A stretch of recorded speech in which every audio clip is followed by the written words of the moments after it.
రాకడ గురించి తెలియపరుస్తూ ఉన్నట్లుగా మనం చూస్తూ ఉన్నాం. ఇంతవరకు పాటల ద్వారా బిడ్డలెంతో దేవుణ్ణి మహిమపరిచి ఉన్నారు. పరిశుద్ధ దేవుని యొక్క లేఖన భాగములో మనం చదువుకుని ఉన్నాము. కొన్ని విషయాలు మనం ధ్యానించుకుందాం. రోమీయులకు రాసిన పత్రిక 13వ అధ్యాయము 11 నుండి 14 వచనాలు ఒకసారి మనం చదువుకుందాం.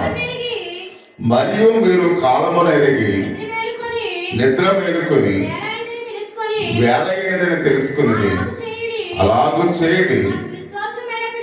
మనం విశ్వాసులమైనప్పటికంటే ఇప్పుడు రక్షణ మనకు సమీపముగా ఉన్నది. రాత్రి చాలా గడిచి పగలు సమీపముగా ఉన్నది కనుక మనము అంధకార క్రియలను విసర్జించి తేజో సంబంధమైన యుద్ధోపకరణములు ధరించుకుందాము. అల్లరితో కూడిన ఆటపాట్లైనను మత్తైనను లేకయు కామ విలాసములైనను పోకిరి శ్రేష్టలైనను లేకయు కలహమైనను మత్సరమైనను లేకయు పకటయందు నడుచుకున్నట్లు మర్యాదగా నడుచుకుందాము. మెట్టుకు ప్రభు అయిన యేసుక్రీస్తును ధరించుకున్న వాడై శరీర ఇచ్చలను నెరవేర్చుటకు శరీర విషయమే ఆలోచన చేసుకొనకుడి. చిన్న ప్రార్థన చేసుకుందాం. పరిశుద్ధుడ మహోన్నతున సర్వాధికారిస్తున్నారు తండ్రి, ఈ ఉదయకాల సమయంలో నీ దీనదాసుడ ఎన్నికలేని వాడిని ప్రభా నీ సందేశాన్ని ప్రకటిస్తూ ఉండగా పరిశుద్ధాత్మదేవ మీరే నాకు తోడుగా ఉండి నడిపించండి. ఇంకా అనేక మంది బిడ్డలు రాలని ఉన్నారు తండ్రి. చదవబడిన లేఖనము మాలో ప్రభువా దీవించబడ్డానికి ఆశీర్వదించబడ్డానికి ప్రభా నీ కృపాన్ని సన్నిధి మాపై కుమ్మరించి సహాయం దయచేయమని మా ప్రభువును రక్షకుడు యేసుక్రీస్తు నామములో ప్రార్థించి వేడుకొనిచున్నాం పరమ తండ్రి, ఆమేన్. ప్రియ సహోదరి సహోదరులారా, దేవుని యొక్క వాక్య భాగాన్ని మనం చదువుతున్నప్పుడు మరియు మీరు కాలమును ఎరిగి నిద్ర మేలుకొని వేలైనదని తెలుసుకునండి. సాధారణంగా ప్రతి ఒక్కరూ కూడా ఉదయాన్నే లేవటం అనేది మన జీవితాల్లో ఎంతో ప్రాముఖ్యమైనదని అనేక సార్లు మనం వింటూ ఉన్నాం. కాబట్టి 6 గంటలకి మనము నిద్ర లేసే సమయము ఆసన్నమై ఉన్నదని పరిశుద్ధైన పౌలు సెలవిస్తూ ఉన్నారు.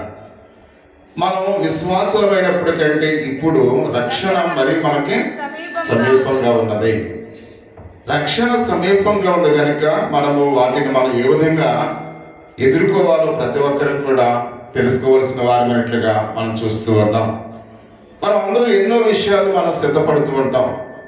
ప్రతి సందర్భాల్లో కూడా అనేక విషయాలు మనము సిద్ధపాటు కలిగి ఉంటాం అనే విషయం మనందరికీ కూడా తెలుసు. విద్యార్థులైతే ఎగ్జామ్స్కి వాళ్ళు ఏమవుతారు, సిద్ధపడుతూ ఉంటారు. ఆ ఎగ్జామ్స్ టైంలో వాళ్ళు తెల్లవారుజామున లేచి వాళ్ళు చదవటం మనం చూస్తూ ఉంటాం. ఎందుకు వాళ్ళు అలా చదువుతున్నారు? ఎగ్జామ్ కొరకు వాళ్ళు సిద్ధమవుతూ ఉన్నట్లుగా మనం చూస్తూ ఉన్నాం. అలాగే తల్లిదండ్రులు వారి యొక్క పిల్లలు పెళ్లి కొరకు సిద్ధమవుతూ ఉంటారు. ఎందుకంటే ఎదుగొచ్చిన పిల్లలు ఏ కుటుంబంలో అయితే ఉంటారో వారికి వివాహాలు చేయాలని ప్రతి తల్లిదండ్రులు కూడా వాళ్ళ కొరకు ఏం చేస్తుంటారు, సిద్ధపడుతూ ఉంటారు. వారి కెరీర్ గురించి ఆలోచన చేస్తూ ఉంటారు. నా కుమార్తె చదువు అయిన తర్వాత తన కెరీర్ ఎలా ఉండాలి అని ప్రతి తల్లిదండ్రులు కూడా ప్లాన్ చేసుకుంటూ ఉంటారు. అంటే తల్లిదండ్రులు సిద్ధపడుతూ ఉంటారు, పిల్లలు సిద్ధపడుతూ ఉంటారు. పిల్లలు దేనికోసం సిద్ధపడతారు? ఎగ్జామ్స్ గురించి. అంత మాత్రమే కాకుండా మనం చూస్తూ ఉన్నాం, కొందరు ప్రయాణం కొరకు సిద్ధమవుతూ ఉంటారు. ఏదైనా ఊరు వెళ్ళాలనుకోండి, మనం ఏమవుతుంటాం, సిద్ధమవుతూ ఉంటాం. అలాగే ప్రతి ఒక్కరూ కూడా అనేక సందర్భాల్లో కొందరైతే భోజనానికి సిద్ధమవుతూ ఉంటారు. కొందరు ఏం చేస్తుంటారు, ప్రార్థన అయిన వెంటనే ఆదివారం సండే కనుక సెలవు కనుక ఈరోజు మంచి కుటుంబం అంతా కూడా ఫ్యామిలీ అంతా కూడా కలిసి ఉంటాం కనుక. ఎందుకంటే ఇతర రోజుల్లో భర్త డ్యూటీలో ఉంటాడు, అక్కడ భోజనం చేస్తాడు. భార్య డ్యూటీకి వెళ్తుంది, అక్కడ భోజనం చేస్తుంది. కానీ ఇప్పుడు సండే ఫ్యామిలీ అంతా కూడా కలిసి ఉంటారు. కాబట్టి ఫ్యామిలీ అంతా కూడా కలిసి ఉంటారు కాబట్టి మంచి భోజనాన్ని ఏం చేస్తారు, సిద్ధపాటు కలిగి ఉంటారు. అంటే ప్రతి పనికి కూడా మనకి ఏం కావాలి, సిద్ధపాటు కావాలి అనే విషయాన్ని పరిశుద్ధ గ్రంథంలో అయితే మనం చూస్తూ ఉన్నాం. అయితే ఇది అడ్వెంట్ కాలంలో గనుక మనం క్రీస్తు కొరకు సిద్ధపడాలి. ఇది అడ్వెంట్ కాలం కనుక ఎవరి కోసం సిద్ధంగా ఉండాలి, క్రీస్తు కొరకు. ఆయన రాజే రాబోతూ ఉన్నాడు కనుక ఆ రాజు కొరకు మనం ఏ విధంగా సిద్ధముగా ఉన్నాము అనే విషయానికి మనం చూస్తూ ఉన్నాం. అడ్వెంట్ కాలం అంటే సిద్ధపడే కాలం. అడ్వెంట్ కాలం అంటే ఏంటి, సిద్ధపడే కాలం. అంటే ఈరోజు మనం ఏ విధంగా దేవుని మందిరానికి రావడానికి సిద్ధపడుతూ ఉన్నాం, దేవుని యొక్క సన్నిధానంలో నేను ఏ విధంగా ఆయన కొరకు ఎదురు చూడవలసిన వాడినై ఉన్నాను, చూడవలసిన దానినై ఉన్నానని మనం ఏ విధంగా మన హృదయాల్లో మనం అనుకుంటూ ఉన్నాము. ఎందుకంటే తండ్రి అయిన దేవుడు తన కుమారుని యేసుక్రీస్తు వారిని ఈ లోకానికి రక్షించడానికి ఆయన ఈ లోకానికి వచ్చి ఉన్నాడు. మన కోసం ఆయన తన యొక్క ప్రాణాన్ని దారబోసి ఉన్నాడు. మనకు ఆయన రక్షణ అందరికీ కూడా ఆయన ప్రసాదించినట్లుగా మనం చూస్తూ ఉన్నాం. అందుకనే ఆయన ఎప్పుడు వచ్చాడు, క్రిస్మస్ రోజు. క్రిస్మస్ మనం ఎందుకు చేసుకుంటాం, ఆయన పుట్టిన దినము కనుక. అంటే ఆయన ఒక ప్రణాళికబద్ధంగా క్రిస్మస్ 25వ తారీఖున ప్రపంచ దేశాలు అన్ని విషయాల్లో కూడా మనం చూసినట్లయితే ఆయన జన్మదినాన్ని మనము చూస్తూ ఉన్నాము అనే విషయాన్ని మనం చూస్తూ ఉన్నాం. కాబట్టి అందుకనే ఈ క్రిస్మస్ కాలానికి ముందు వచ్చేది అడ్వెంటు. అంటే ఈ క్రిస్మస్కి మనం ఏం చేస్తుంది, సిద్ధపరుస్తూ ఉంది. అంటే క్రిస్మస్కి మనం అందరం కూడా ఏమవ్వాలి, సిద్ధపడాలి. ఇప్పుడే సిద్ధపడాలి. అంటే 25వ తారీఖున అప్పటికప్పుడే మనం బట్టలు కొనుక్కోవాలన్నా, అప్పటికప్పుడే మనము దేవాలయాన్ని సిద్ధపరచాలన్నా, మన గృహాన్ని సిద్ధపరచాలన్నా ఇవన్నీ జరిగే పనా కాదు. అందుకనే ఈ అడ్వెంట్ కాలం అంటే ఈ రోజు నుంచే క్రిస్మస్ కొరకు మనం ఏం చేయాలంట, సిద్ధపాటు కలిగి ఉండాలి. మనకి ఏం కావాలి, దాన్ని ఎలా ఆ యొక్క సెలబ్రేషన్ మనం చేసుకోవాలి. అదేవిధంగా మన పిల్లలకు ఎటువంటి కొత్త బట్టలు కొనాలి, మన గృహాల్లో ఎటువంటి కార్యక్రమాలు మనము నిర్వహించాలి. ఈ అన్ని విషయాల గురించి మనం ఇప్పుడే ఏం చేయాలి, సిద్ధపాటు కలిగి ఉండాలి. ఇందాక ఎగ్జామ్స్ కొరకు ఏ విధంగా సిద్ధపాటు కలిగి ఉన్నాము, పిల్లల యొక్క వివాహాల కొరకు ఏ విధంగా సిద్ధపాటు కలిగి ఉన్నాము, అదేవిధంగా ప్రయాణాల కొరకు ఏ విధంగా సిద్ధపాటు కలిగి ఉన్నాము. కాబట్టి ఇది మన రక్షణ తెచ్చే ప్రభువైన యేసుక్రీస్తు యొక్క జననము. అంటే అన్ని విషయాల కన్నా ఈ క్రిస్మస్ కొరకు మనం ఎలా ఉండాలి, సిద్ధపాటు కలిగి ఉండాలి అని పరిశుద్ధ గ్రంథంలో అయితే మనం చూస్తూ ఉన్నాం. అంత మాత్రమే కాకుండా మనల్ని మనం సిద్ధపరచుకోవాలి. అంటే ప్రిపరేషన్ చేసుకోవాలి. అంటే మనం ఏ విధంగా సిద్ధపాటు కలిగి ఉండాలి. ఆ క్రిస్మస్ వేడుకలో నేను ఏ విధంగా మా గ్రామానికి సువార్త ప్రకటించాను. అప్పటికప్పుడే మనం పాటలు పాడాలంటే రావు. మనం ఆ స్టేజ్ మీదకి వెళ్ళాక ప్రాక్టీస్ చేయకూడదు. అర్థమవుతుందా? కొంతమంది ఏం చేస్తారు, అప్పుడు దాకా ఊరుకుని స్టేజ్ ఎక్కిన తర్వాత ప్రాక్టీస్ చేస్తారు పాటలు. అలా చేయకూడదు. ముందే మీరు ఏం చేయాలి, ప్రాక్టీస్ చేసి బాగా నైపుణ్యత కలిగిన తర్వాత ఆ స్టేజ్ మీద పాడాలి. అలాగే నాటిగా అక్కడ మనం రిహర్సల్ చేయకూడదు. అది మనం ముందే అన్నీ కూడా మనం నేర్చుకోవాలి. కొంతమంది వాక్యాలు అక్కడికి వెళ్ళిన తర్వాత నేర్చుకుంటారు. అలా నేర్చుకోకూడదు, మర్చిపోతూ ఉంటారు. కాబట్టి ఏదైనప్పుడు కూడా ఒక ప్రిపరేషన్ ఉండాలి. ప్రతి ఒక్కరం కూడా సిద్ధపాటు అనేది మనకు ఉండాలి. అప్పుడు సిద్ధపాటు ఉన్నప్పుడు మనకు ఎలా ఉంటుంది, ధైర్యంగా ఉంటుంది. కాబట్టి అందుకనే ధైర్యంగా ఉండాలంటే మనం ఏం చేయాలి, ప్రతిదానికి సిద్ధపాటు కలిగి ఉండాలి. ఒక పావు గంట ముందే రైల్వే స్టేషన్కి వెళ్ళామనుకోండి, మనం ధైర్యంగా ఉంటుంది. అదే 10 గంటలకి ట్రైన్ అనుకోని 10 గంటలకి ఇంటికాడ ఉన్నాం అనుకోండి. పూర్వం మా నాన్న మేము చాలామంది మన గ్రామస్తులందరూ కూడా అక్కడ కోత వేసేసరికి పరిగెత్తేవారు. మీకు ఎప్పుడైనా పరుగు పందాలు చూసారు? ఎప్పుడైనా ఇదివరకు మేము చూసాం. నిజంగా ఇది వాస్తవం. మీరు అంటే పాల బండి, అది పాలు ఎక్కించుకునేదాకా ఉండేది. నిజంగా వాస్తవంగా బండి కోత వేసిన తర్వాత ఇక్కడ పరిగెత్తుకెళ్ళి ట్రైన్ ఎక్కిన రోజులు ఉన్నాయి. వాడు ఎక్కడి దాకా ఆపుతావో చూడు, తెలుసా మీకు? మనం ఇక్కడ ఎక్కేదాకా 4-5 సార్లు ఆపేవాడు. అంటే ప్రయాణికులు పరిగెడుతుంటే, ఆడవాళ్ళు పరిగెడుతుంటే ఆ డ్రైవర్లు ఆపరు. ఇప్పుడు ఆపుతారు ఎవరన్నా? ఇప్పుడు ఎవరు ఆపరు. మనం చూసి రైలు గట్టు మీద బండి ఆపేవారు. అప్పుడు మళ్ళీ ట్రైన్ ఎక్కి మళ్ళీ వెళ్ళేవారు. అంటే ఇది వరకు సిద్ధపాటు అనేది పెద్ద ఎవరికి ఉండేది కాదు. అప్పుడు అజ్ఞానంలో ఉన్నారు.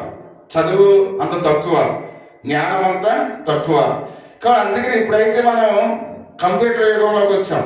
ట్రైన్ ఎక్కడ ఉందో కూడా వెంటనే ఇప్పుడు చెప్పేవచ్చు. అది ఎక్కడ బయలుదేరిందో, ఇప్పుడు సికింద్రాబాద్లో ట్రైన్ ఉంటే అది వచ్చేస్తుంది.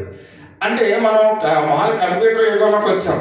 అందుకని అది గుడిలో ఉండగానే మనం బయలుదేరి వెళ్ళిపోవచ్చు. ఇప్పుడు అది ఎన్ని నిమిషాలకు వస్తుందో, ఏ ప్లాట్ఫారానికి వస్తుందో, మనం ఎక్కే పోతే ఏ సీటు, ఆ సీటు కూడా ఎక్కడ ఉందో కూడా ఫోన్లో చూడవచ్చు.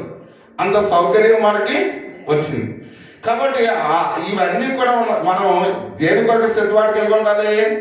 మన ప్రయాణాల కొరకు మనం సిద్ధపాటు. అలాగే క్రిస్మస్ కొరకు కూడా మనం అందరం కూడా అది అన్ఎక్స్పెక్టెడ్గా చెప్పే వార్త కాదు. అది ముందుగానే మనకి 25వ తారీఖుని ప్రతి సంవత్సరం ఇంచుమించు 35 సంవత్సరాల నుంచి మనం జరిపించుకుంటున్నాం. అందుకని దాని గురించి ఎప్పుడో క్రిస్మస్ నాకు తెలియదు అంటానికి ఉందా? లేదు. అలాగే ప్రతి విషయంలో కూడా మనము ముందు సిద్ధపాటు కలిగి ఉండాలి అని ఈ ఉదయకాల సమయంలో మనం చూస్తూ ఉన్నాం. అందుకనే పరిశుద్ధ దేవునికి లేఖన భాగములు ఆయన మాట్లాడుతూ ఉన్నాడు.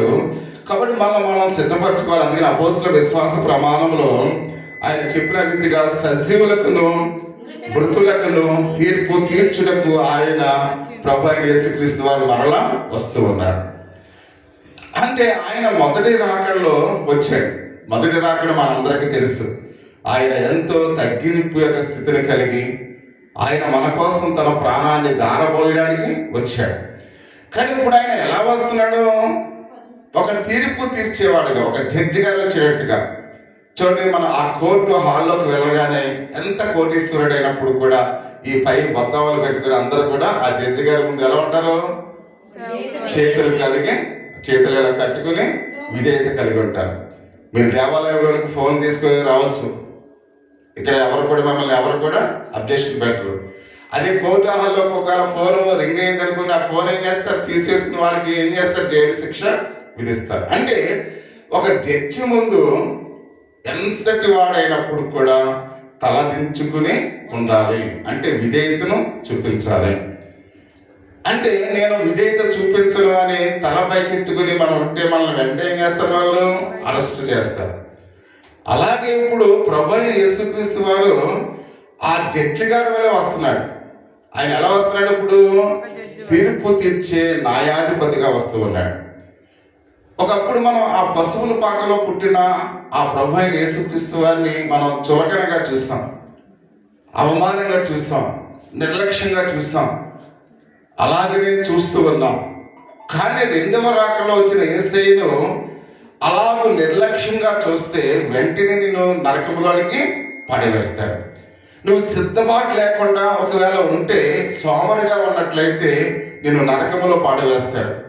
కాబట్టి ఆ వచ్చే న్యాయాధిపతికి మనం ఎలా ఉండాలి? ప్రిపరేషన్ కలిగి ఉండాలి, సిద్ధపాటు కలిగి ఉండాలి.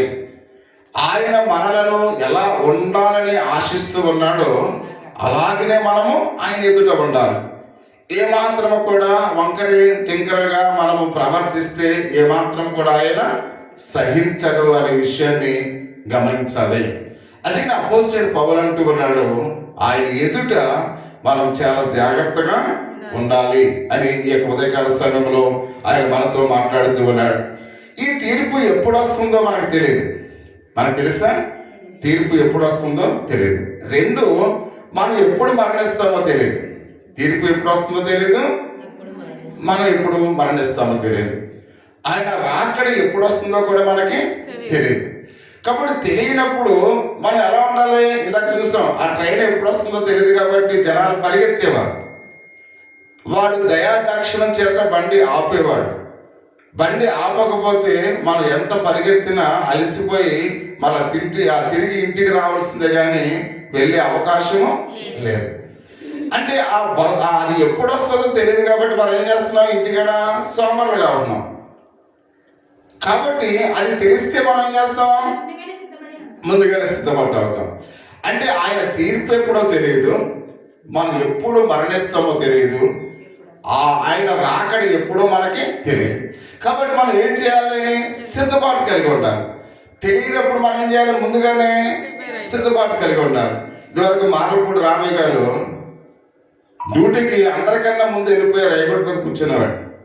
వీళ్ళందరూ ఆ పని చేయగానే ముందు వచ్చేస్తే మాకన్నా ముందని అందరూ కూడా ఆయన్ని తిట్టేవారు. కాబట్టి ఎందుకు ఆయన పని చేసినా చేయకపోయినా ఏం చేయాలి? అందరికన్నా ముందు సిద్ధంగా ఉండాలి. అలాగే మన జీవితాల్లో మనము కూడా అందరికన్నా ఏం చేయాలి? సిద్ధపాటు కలిగి ఉండాలి. ఆయన రాకడ ఎప్పుడో తెలియదు కాబట్టి ఒకవేళ ఈ క్షణంలో వచ్చినా మన సిద్ధపాటు కలిగి ఉంటే ఆయనతో పాటు మనం ఎక్కడికి వెళ్తాం? పరలోకానికి వెళ్తాం. ఒకవేళ సిద్ధపాటు లేకపోతే, ప్రిపరేషన్ లేకపోతే మనం విడబడతాము అనే విషయాన్ని గమనించాలి. అందుకనే ఆయన రాకడ కొరకు మనం అందరం కూడా సిద్ధపాటు కలిగి ఉండాలని పరిశుద్ధుడైన పౌలు తన వాక్యం ద్వారా మనతో మాట్లాడుతూ ఉన్న